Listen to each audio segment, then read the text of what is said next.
Good afternoon to one and all. I am K. Achyuta Satya, coming from Government Polytechnic for Women, Kakinada. Today I would like to give a brief description about the different types of construction materials that are used in our day-to-day construction field. The first main material that is used in a construction was stone in the ancient days.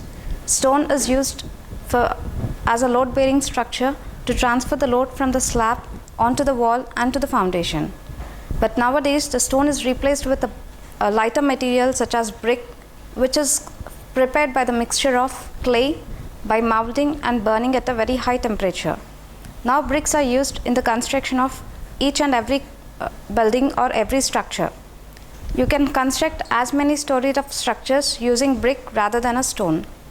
Bricks can be used as two types of construction, either as a load-bearing structure or as a partition walls. In case of load-bearing structure, the loads are transferred from the slab to the beam and from the beam to the wall and from the wall to the foundation. But in case of partition walls, the walls act as a partition to just separate the two rooms rather than transferring the load from the superstructure to the substructure. The other materials which possess the main properties of concrete are cement, which acts as a binding material to club all the materials together. Cement is used to club the materials like fine aggregate, coarser aggregate, your water together to form a very hard rock, which is known as a concrete. Aggregates. Aggregates are classified based on their sizes.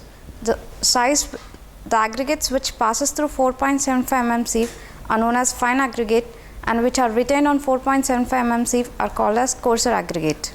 River sand is one of the best example of fine aggregate, and concrete is the most used coarser aggregate, which has different sizes starting from 40 mm to 20 mm and which is retained on 4.75 sieve. The aggregates should not absorb more water when they are immersed in water for 24 hours.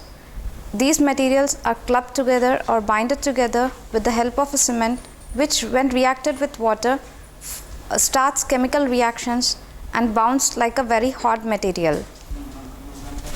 So steel is one of the main important material which is used in our construction field. Steel is used in concrete to contribute more tensile strength to the structure. As concrete is less in tensile and more in compressive, to overcome this tensile force, steel is inserted in the concrete to give the extra support. So steel is used in places where we have more tensile force acting on it. So these are the main basic materials which are used in our day-to-day life for our every construction field. Thank you.